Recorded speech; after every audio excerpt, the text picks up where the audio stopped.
Raider Nation, welcome back to the Silver and Black Radio Podcast Network. We are here on the most notorious podcast. I am here with my brother representing TBH Sacramento. Our brother Steven El Presidente. How are you today, my brother? Good, Will. It's good to be on here with you guys, man. Love it. Ready for the Oh, season to start. Yeah, yes, sir. yeah. Hey. Little ovation Now I there. got my boy. Gets his ovation and everything, baby. He always walks in with swagger from that 916. Then we got our boy representing TBH West Coast. Our boy RVP, Matty B. Hey, what's Yes, up, man? sir. Yo, and guys, today's special guest is a man that bleeds silver and black, a former wide receiver who suited up for our Oakland Raiders, a loyal son of Al Davis, and someone whose legacy is still felt around Raider Nation with the black hole, baby, as an ambassador of our Raider Nation, our boy, for K-Shade. What is up, Black Hole? What's up, Raider Nation? Man, thank you so much for the invite. I thought you were going to give me some crickets, man. I was waiting for the crickets.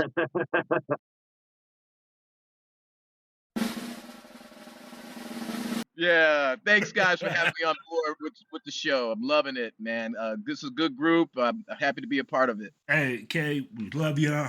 We love you on the show. We love you in person. We love you everywhere, man. You're a people person, a person of the people. You know, you've done a lot of things. You've had a great life. I mean, like you were just telling us about it, how it all started, how it's kind of gone from football to being a police officer to being a producer to being all over. Hey, we're gonna go back to your life as a Raider. Yeah. I mean, like I want to start there because I think this is a key point where all of us here together on this show, it's really why we're here. I mean, like the team, the Raiders. So I want you to take me back 1993. Day that you're drafted by the Jets. You're probably at home. What's going on? Tell us what K-Shed goes through when he hears his name being called across the podium, baby. You know what? It was a bittersweet day. I by no means should I have been expecting to hear my name drafted on day one. Obviously, the first rounds and all that stuff were on day one. But something told me that I was going to have a party on day one because I thought I was going to hear my name that day. That day came and went. Even though my agent said, Kenny, there's no way you're getting drafted in those first rounds. I don't care. I'm still going to be ready. It was just my mindset was that I felt like, hey, you know what? I feel like I can compete with any receiver out there. It's just that, it wasn't my time yet. So after kind of dealing with so I kind of felt what Shador felt with on a much obviously smaller level, because if you think that you're getting drafted, and he had every right to think he was getting drafted day one, and then you don't get it, it's crushing to your psyche. So that's what it was. And then so I went to bed all sad, and because the phone didn't ring, and then the next morning, first thing out of the gate were the Jets. They called me, hey, you want to come to New York? I'm like, heck yeah. And it was on. Yeah. All right. So you start in New York, then you walk into that, you do your thing, you go to Oakland. I want to know, how was it the first time walking into that Raiders locker room? Well, everything I heard about Oakland in general was just mind-blowing. Just being down there in the Bay.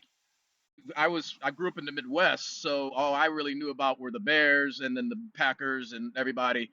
And we would hear Mystique and mystery type stories about this team in silver and black. And you hear the Al Davises and everything, and the Marcus Allens, those guys.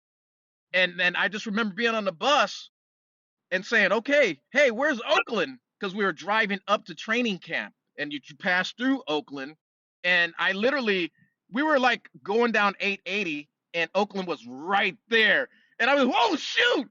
Like hit the doors and all that stuff. I'm just like, Oakland's right there. It was kind of nerve wracking, but then I was able to see, shoot, Oakland doesn't look scary. What are they? This looks like a regular old downtown skyline. And then I had instant respect for the place, and then you go and you see to go to the stadium for the first time. And it's just like you could feel the vibe just like you heard. It was like everything about this place was all silvered and blacked out. And it was like this high energy. So everything was confirmed that Oakland was the place that I should have been drafted and gone to first, because that turned my whole career around when I first became a Raider, because I fit better with that mode. I really did. All right. So you walk in there. I mean, you're Mhm. obviously going to have other elder statesmen in there. What player took you under their wing? What player took you there and was like, "Hey, you know what, Kenny? Let me show you the ropes. Let me show you how this is done here in the league." Well, the first person I met who picked me up at the airport was Mr. Willie Brown, and and just right, and he just never portrayed himself as this Hall of Famer, the Willie Brown person, because he was just so personable. So when you gave me a fantastic compliment, like I'm a people person, but those are the people who I met from the very beginning as Raiders, were those legends, and from that very beginning, they were so gracious. And when I saw, like, because we stay in the hotel before the games and stuff like that, and the Hilton was like right there by the stadium, and so everything was just so compact with each other, and all the legends were so connected with the fans. They would have the crazy groups of fans outside the hotel all through the night before the game, you know, and we'd go out there to sign autographs, and we'd invite them in and into the lobby, and we would just take photos and stuff. And it was a big deal. So I'm sitting there and watching. It's like I didn't see any of this stuff with New York or the Bears, you know, and it's just like mind blowing that it could be that different. But the history and the background of the Raiders is very special, and I can tell right away that this was going to be a fun ride. Absolutely. Well, fellas, I mean, like, jump in if you guys have any questions for Kenny at this time. Now is the time to ask the man, the myth, the legend, K Shed, baby. So while you're playing, what's your most memorable moment on the field? Whether it be that being in New York or Oakland or anywhere, like what's your most memorable memory that you have that sticks with you forever? Well, I have a few. Obviously, my first main one is my first NFL touchdown. We were playing against San Diego at home, and we were getting our butts kicked by San Diego, and I didn't know it at the time that this was going to trigger a yearly back and forth war between me and Rodney Harrison. That's when Rodney was kind of up and coming with the Chargers and stuff. He was new, and I really didn't even know at the time that he went to Western Illinois. So we were battling each other at Western, because I went to Northern Iowa and they were in our conference. So we were battling each other back then in college, and so and that was like my first real year first playing, and the game was over with, and Billy Joe Hobart looked over at me and he said, go, and I said, okay. And when the ball snapped, when I ran past Rodney, ran past his other guys, and like a 50-yard bomb directly in the end zone, baby. It was like boom, and Rodney came up to me, God dang it, Kenny. And then I'm just like, but I was so mad that we were losing this game that I threw the football away and stormed to the bench and threw my helmet down, and I was mad. And so my dad and my family was giving me a bad time because the camera was following because they were watching the game live, and the camera was following me, and this little headline says, Kenny Shedd scores his first NFL touchdown, and here I am pouting and screaming mad because we're losing, and I didn't keep the football that I just caught for our first touchdown. So, but Hey, I think that's one of the main reasons why Mr. Davis liked me so much is because I didn't tolerate losing, especially to teams that we should have obviously been dominating, and stuff. So it hurt to lose because I'll tell you why. That same season was the first year that the team came back to Oakland, and I remember we lost another game that we should have won. And as we were leaving the stadium, I was with my mom this time, and the place was packed with fans. But this time they're not happy. They're screaming and go back to LA and do all this. And this one dude threw something at my car, and I looked at my mom, and she looked at me. She's like, "What was that?" I parked my car, and I got out, and I got in the dude's face. I said, "Hey, dude, what's up? You guys won't believe what he did. He broke down crying because he was so upset that his team was playing as bad as they were playing, and it was affected him so much that he was like in tears, like, you guys, we waited for you to come back, and you're playing like this." He was so upset, and I was just like, dude, okay, we'll fix this. We'll fix this. That's how passionate our fans are. absolutely. Yeah, Did you Absolutely. did you guys turn it around that season? Did you guys come together in the locker room after that, or that's like a big no. did anything happen that, or He's like No, big because no. no, because and I don't exactly know why. I mean, I know why people didn't really believe me. Some people did, and I don't know if you guys believe this or not. I think you've seen it too, but the refs have it in for the Raiders. You know, there were games where, and I was seeing this when I was done playing. I'd watch the games as was plain as day live now, and then the broadcasters are saying they got flagged for illegal tripping, and then they'll show the play, and the dude's our offensive lineman's legs not even close to that dude to trip him, but they threw a flag. So, so we were doomed. We were doomed. We should have had a stronger years than we did, but ended up 8-8 both times, and it was demoralizing because we just kept getting games taken from us, and that's hard to recover. right, right? Absolutely. So, Kenny, do you have any good Al Davis stories? Oh, here we go. Here we go. I Yeah, I got a few. You know, I'm not. No, I don't want to go there on that one. Some that you can tell. Yeah. Well, just he commanded respect everywhere he went, and there's just something about the way he carried himself. And when I first got picked up by the Raiders, and I had forgotten about my performance at the combine. I had the third fastest time at the combine. It was only a 4.4. I didn't run my best, but I had the third fastest He time. said only a 4-4.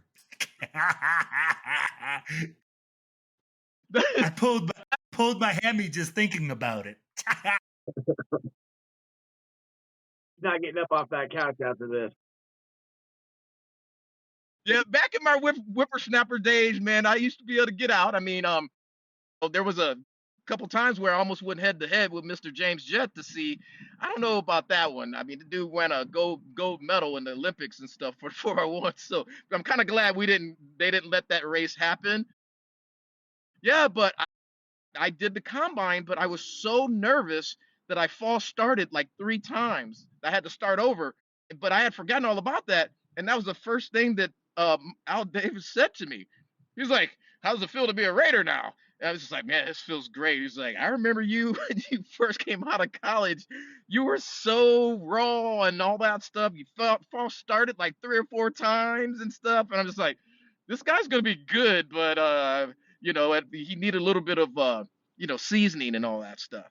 And I think Mr. Davis was excited to be able to finally be able to mold somebody like me, because as soon as I became a Raider, I started learning how to freaking play and going out there balling and and just terrorizing the people.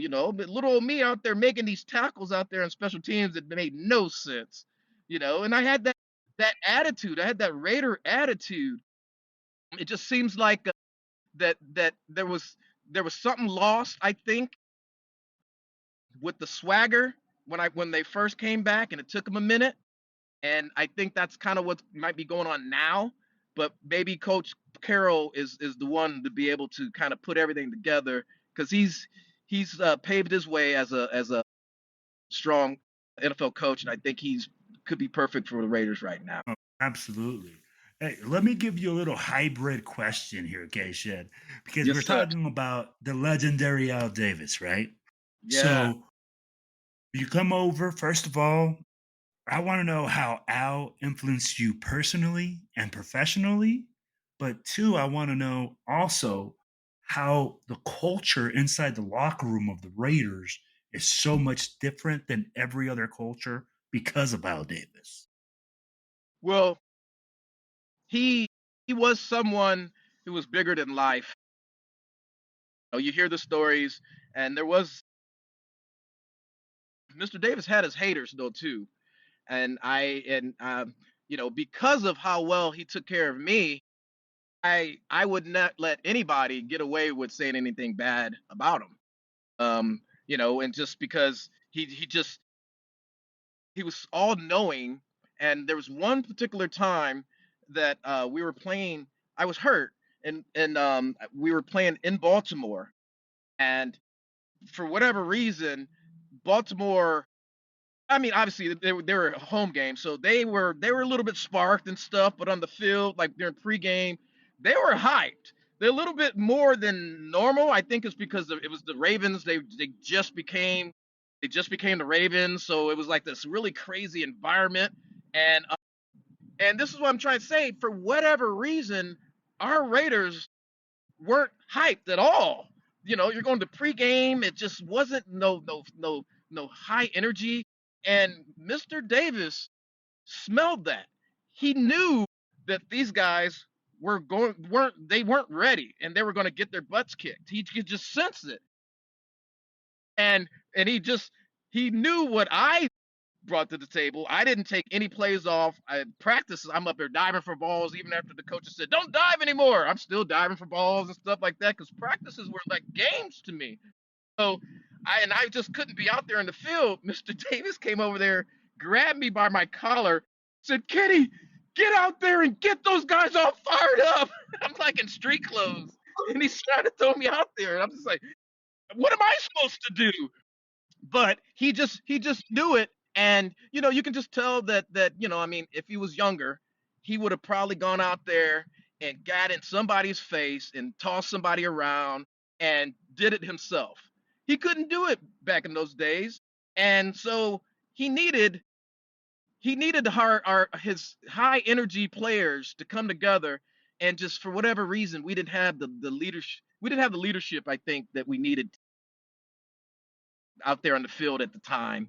And so obviously that game we got shellacked like 44 to 3 or something like that and everything. So he knew what was going to happen and how to change the outcome of a game like that. It's just, as people started criticizing him, he started backing off. But just like you would say, when he backs off, the team doesn't do well. So, right? Yeah. So, Kenny, was that the just win moment that you got? That I'd be like, he had that just win baby mentality. I'd be 100%. like, so that was the moment that you realized that was for real. He Yeah. wanted it just to win. And he didn't care how he got it. Uh, but he's just, yeah. And in hindsight, if I was more like if I was more prepared, like to like know that was coming, because he had my back. If I'd gone out there like, "Guys, look, man, you guys are getting," I probably should have done that, and he probably would have been like, "That's my guy." If I had more years in Oakland, I think I would have been. I think I would have made some more stats. I think I would have done some other things. It's just my luck started turning when Coach Gruden came, because I'm just being honest, guys. Gruden has his guys, and it just seemed like kind of off the bat he didn't want Al Davis's guys around. So like one by one, if you were Al Davis guys, you were getting that look and you could just tell your time was kind of winding down. I'm not blaming anything like that. I mean, yeah, I could have stepped my game up to how Gruden wanted it, but I was just like used to how Mr. Davis wants it, you know. And it just seemed like everything started changing. We would have team meetings and stuff like that where Coach Gruden would say, "Oh, they're making this big old deal about us against Kansas City. It's just like any old game." And I'm turning around like, "What?" And it's not. That's not the Raider way. The Raiders need to be unleashed. They can't be. You can't just you know take their teeth away, which it seems like that's what was going on. You know, so that's just my personal take. With that, at the end of your tenure with the Raiders, Yeah, you guys had that big win against KC, and you and Leo Aragoose had a big part in that win. we did. Was that the '98 season? Yeah, the '99 season. Yeah, it ended up in because that followed. '99. Yeah, '99 season. And that was just a great game all the way around. But it started off like any old nightmare game between the Raiders and the Chiefs. Right away, I mean, Hasty gets a pick six. Then I think we fumbled, and then they got another touchdown, and then they kicked the field goal. So right away it was like 17-0. And people give me credit for the block. I didn't actually block the punt, but I just happened to be right there where when Marquise Walker blocked it, it came right to me. And it sounds strange, but something told me that I have to score with this ball. So if you see this play, I caught it midair and then I'm coming down and I just said, I got to go left because if I don't, I'm going to get tackled from behind. And somehow I was able to angle my body as soon as I caught the ball and as soon as my foot hit the ground, I bent over to the left, which took me to the left. And I think if I didn't do that, I would have gotten tackled from behind, and maybe that would have been a turning point again back in the favor of Kansas City. But we hated each other. I hate Kansas City even still, you know. Yeah. Don't we We're all with you all? on that too, Don't bud. we We're all with all? you. We all. Well, look at you guys. You guys are in Denver, right? Doesn't that get hard sometimes? They're You not know as bad as what? Kansas City fans. We can handle these guys. They're not. They still got a couple Let's more be, games to beat us before they can start talking. let's be real, Gay Shed. I mean, That's a like good right point. now, they ain't winning either. So I'll be like, no room to talk. The only ones right now that have the room to talk is the one that's wearing the ring. Yeah, So, right. hey, now let's move on. I think K-Shed, all that being a Raider has brought you now to being Yeah. involved with the Black Hole family, man. It has led on to crazy things. I mean, like being on the podcast, being an ambassador, being a guy that is going around, being a man of the people and seeing all the fans. So, how did you first get involved with the Black Hole after your playing days? How did this come about? Well, Steven Chavez came up to me one day and he grabbed me by the neck and he was like, "You're coming to the Sacramento Black Hole chapter, and you're gonna be our ambassador, and this is what you're gonna see." I'm just like, "Okay, man, all right." And he's a true Raider. That's how Raiders do it, man. They don't ask; they just tell you this is how you're gonna do it. So, no, but Yeah. to be honest with you, you guys, I have to keep it real. The East Bay started losing its vibe when it came to the Raider support and the Raider gatherings, Raider watch parties. There wasn't anything really going on, and it was just kind of strange because as a former Raider and knowing the type of hype that comes with the team, and I would want to like, okay, let me get some people together on a party out in the East Bay, and I couldn't find anyone to kind of back me up or whatever, and there wasn't any steady Raider watch parties going on out there, and I started missing that. And you can just kind of tell that the something was lacking. So I sent a message to Steven and out of the blue and said, "Hey, dude, do you guys have any Raider watch parties going on out there?" He's like, "Actually, we do." And from that point on, that changed things because I went out to Sacramento and I was able to see that the Sacramento Black Hole chapter is on fire right now with everything they Yes, got going on. sir. And I'm just like, okay, this is the new East Bay chapter right here is out in Sacramento, baby. Yes, sir. Yeah, You're killing it out there, my brother. You're killing it. Absolutely. he's doing good. She's doing great. Yeah. So me being a part of that, I was able to kind of feel kind of like comforted in the fact that I'm not the only one who feels like the Raider support is kind of dying down and we have to do what we can to help with that. So a lot of things that we have planned are specifically with the purpose of reuniting the Raider hole, Black Hole, Raider Nation. Let's get each other together. We're having a party this Saturday in San Leandro at Ricky's, and the whole goal is try to bring that place back to how Ricky's used to be.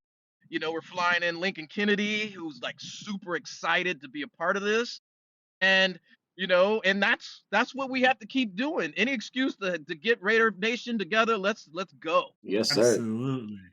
Absolutely. Yeah, it's nice to have Cisco back in the Bay Area, man, because I'll be able to work with him more since we're so close together. I'm looking forward to Saturday. It's gonna be a great time. Yeah. Hey Yeah. guys, Ricky San I'm Leandro. gonna make that Al Davis speech to you too, Keisha. I'll be like, get your butt in there and hype them fools up. Let's go. Hey, I want video of K Shed going in there, doing the Superman, kicking the door down, and bringing the juice, baby. We Well, need video confirmation.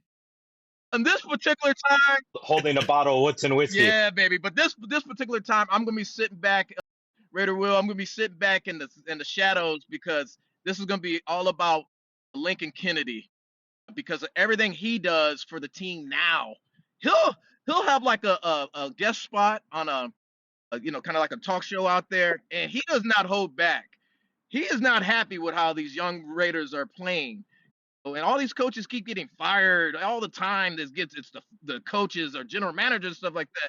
No, it's the players. They're not getting it done.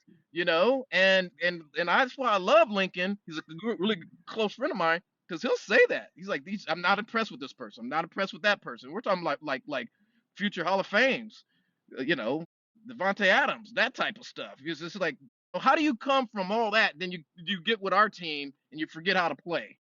So yeah, that's what I'm talking about. Absolutely. So yeah, and so we feel like there's some things that we can get going, and at the same time, maybe we, like you said, Will, we video this stuff, get it on video, and we send it to the Las Vegas council members and let them know, hey, stop letting your motel people or hotel people sell tickets to the away teams, man. You're killing the spirit. So you might hear me say that on the camera. Absolutely. Hey, let's black it out. Let's black it out, baby. Yeah, Hey, baby. K-Shed, Yeah, brother. you played a big part in this thing, July the 12th, 1 to 7 p.m. with San Leandro. I be like, we had Cisco on the show. He said, hey, our boy K-Shed made the phone call. We got it done. Got people going out there. Yeah. What is it like bringing back that energy to Ricky's, bringing back that juice to somewhere that brought you so many fond memories? And I know that you go to a lot of events, you're seen at rallies and in tailgates, and I mean, you're embraced with love from Raider Nation. How does that feel? It's I want to enjoy it until my last day. I really do. I mean, there's just something special, and I lose people a lot, like, because you guys know I do the film, and so the film project that we have going on right now, Connected, is specifically done for the Raider Nation. I know we're talking about dedicating the project to mental health, and it can blow up broader down the road, and to all the other states and stuff like that. But right now, it's literally focused on 10 or so people who are affiliated with the Raiders in some capacity. And I'm not, and I don't, I'm not, I'm selfish about that. I really want to make as keep things as tight with the nation as possible, because other teams don't have it like that, and they can't even recreate it because it's so deep in ground. But it was a little bit, I think, dormant. I think a lot of obviously East Bay, Oakland area fans aren't happy that the team left. So, but we have to kind of reach back out to those folk and say, hey, dude, they're still our team, and they need us. Like I said, I always go back to that day when the dude threw whatever that was at my car. You know, the passion is very, very real, and I probably won't calm down that we need to keep pushing probably until the Raiders get their next Super Bowl trophy. I could probably slow things down a little bit when they get their trophy, but this going this long with this many teams and talented type of rosters and coming up empty year after year, it's a slap in the face to the Raider fans, and I hate it. Absolutely. So, Yeah, baby. what would you say, what would you tell the younger generation of Raiders fans what the black hole represent? Well, yeah. First of all, I would remind them that you can go over to England or Ireland and just be walking around and see it. Wherever. Yeah, wherever, it doesn't Australia, matter. Mexico. Australia. I mean, I'm from Iowa. You drive through Germany. Iowa, there's Raider flags, Raider license plates, and stuff like that all over the place. It's very, very real. Obviously, you might see with this younger generation a lot more Kansas City logos and all that stuff because they're hyped right now because they've been winning. But the Raider Nation is something it's almost like a religion, and the faith You're either in it or you're stays not. strong. Yeah, it stays strong no matter what. But the as far as like the young fans, you know, it's tough. But what we kind of have to still do, I think, is do a lot better job of going to some of the schools and rewarding the kids for hard work, good grades, and all that stuff with like Raider goodie bags and Raider merch and all that stuff. I think a lot of the players, former players, and stuff like that, we can do a lot of good by reaching out to the younger Raider fans because they're probably not going to know too much about the Raiders because they haven't done anything and they've gone away. So, if we can, we need to build that fire again. And it starts with the young Raider fans. I'm glad you asked that question because it could be as simple as that, as us alumni and current Raiders and stuff like that. Let's go back out to the schools and stuff and get them hyped again. Reward them for reigniting that Yes, fire sir. with the fans. Yeah, great question. I love it. Honestly, like the youth is the future. We all have kids here, and we all know that we want to see the Raider Nation just keep growing and blowing up. So Yeah, well, they're the send them to future, man. Sacramento. Send them to Sacramento because they got and obviously I go out if I go out to Denver where you guys are. I know you guys got a fantastic thing going on. You guys, I mean, they just had like a year ago, I think, out in Arizona. It was like a Raider convention or something like that, which was Yep, there huge. was the Raider convention. Raider convention, yeah, and you see the videos, you see all these young. We need more of that. When was the last time you ever seen a Ravens convention like that wasn't in Baltimore? You know, what is that? I don't know what that is. Hey, It's funny let's you one say up it that, real Ken. quick and It's say, funny you say that. go ahead, go ahead, go ahead. Go ahead, go ahead. Sorry. No, I was gonna say it's funny you say that, Kenny, because man, all since the off season's been, it feels like every weekend there's a Raider event somewhere. Really? I don't see that with any other team. I don't see a Niner event everywhere. I don't see Ravens. I don't even see a Chiefs event going on every weekend when it's not football. So every weekend it seems like there's a Raider event in Arizona, or there's one in Washington, or there's Reno, Sacramento, or just everywhere, man. We're going to one. It's not even football season yet. We're going to one this weekend. It's crazy. Yeah, it is crazy. And it's one of those things where, uh, you know, I there's just things that we can do if we had time to do it. Like say, uh, I always thought that if we keep addressing the issues like we're doing, we're going to be addressing the issues as far as like reuniting the Raider fans and stuff like that. Yeah, there's a lot of people who lost faith, their feelings were hurt, all that stuff, and strong, leaders like you guys, for your, black hole clubs, the strong leaderships by setting up these events is going to be key. Because that's stuff that we can do.